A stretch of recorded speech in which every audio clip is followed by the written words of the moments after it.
French ফের একবার প্রমাণ হলো বার্বাডোসের বস সেই ভারতই। ভারত গতকাল মুখোমুখি হয়েছিল সুপার 8-এর তাদের প্রথম ম্যাচে আফগানিস্তানের বিরুদ্ধে বার্বাডোসের পিচে।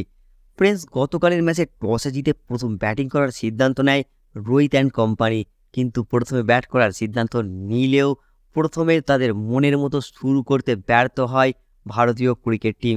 ফ্রেঞ্চ প্রথমেই রোহিত শর্মার উইকেট, তারপর ঋষভ পান্ত তার কাউন্টার অ্যাটাক শুরু করলেও বেশি রান করতে পারেনি। তারপর বিরাট কোহলি শুরুর দিকে অনেকটা সাবধানের সঙ্গে খেললেও সেও কিন্তু তার ইনিংস বড় করতে ব্যর্থ হয়। শুরুতেই 3 উইকেট হারিয়ে বেশ বিপাকে পড়ে যায় টিম ইন্ডিয়া। তারপর আবার শিবম দুবের 10 রান পর্যন্ত একটা ছোট ইনিংস। শিবম দুবে ফের একবার নিরাশ করলো ভারতীয় ক্রিকেট টিমকে। আর তারপর যখন ভারতীয় টিমের নৌকো প্রায় ডুবন্ত অবস্থায়, সেই নৌকো তুলে ধরলেন ফ্রেঞ্চ আমাদের সূর্যকুমার যাদব। হ্যাঁ ফ্রেঞ্চ, সূর্যকুমার যাদব ফের একবার চমকে উঠলেন। সূর্যকুমার যাদব ফের একবার ভারতীয় টিমের জন্য সূর্য উদয় করলেন। সূর্যকুমার যাদবের 28 বলে 53 রানের বিধ্বংসী 28 বলে 53 রানের ঝোড়ো ইনিংস ভারতকে কিন্তু কাল ম্যাচ জেতাতে অনেক বড় সাহায্য করেছে। শুধু সূর্যকুমার যাদব নয়, হার্দিক পান্ডিয়া, যে কিন্তু আইপিএলে সবথেকে খারাপ ফর্মের মধ্যে যাচ্ছিল, যে কিন্তু আইপিএলে অধিনায়কত্বের জন্য সবথেকে বড় সমালোচনার মধ্যে যাচ্ছিল, সেই হার্দিক পান্ডিয়া ফের একবার কাল ভারতের হয়ে দুর্দান্ত পারফরমেন্স করলেন। ফ্রেঞ্চ হার্দিক পান্ডিয়ার ব্যাট থেকে ফের একবার গুরুত্বপূর্ণ 24 বলে 31 রানের ইনিংস আসলো।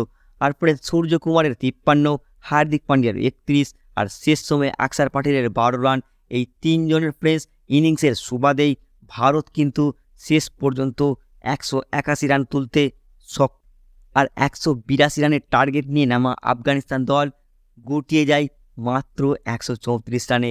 হ্যাঁ ফ্রেন্ডস, 134 রানের বেশি রান করতে দেয়নি আমাদের ভারতীয় ক্রিকেট টিমের বোলাররা।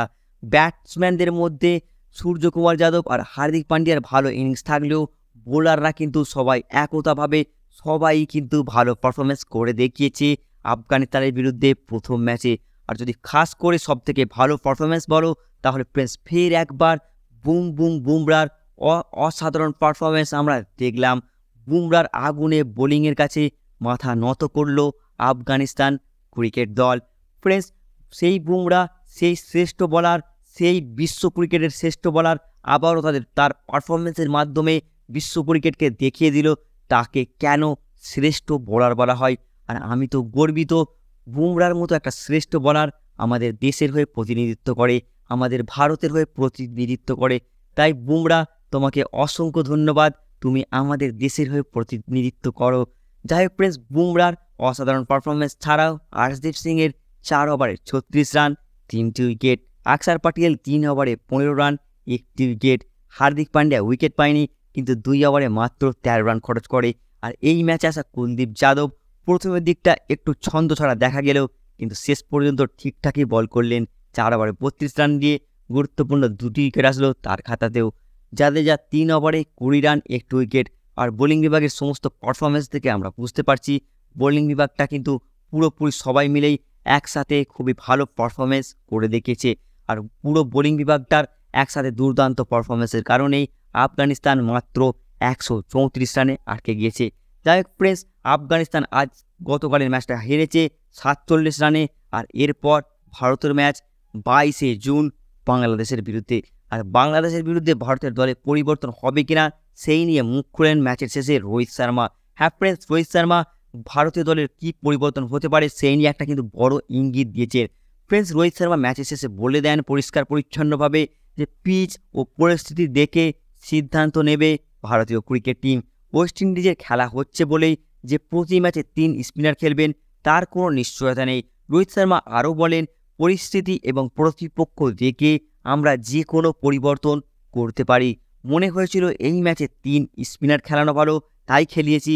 পরের ম্যাচে দরকার পড়লে 3 পেসারও খেলাতে পারি।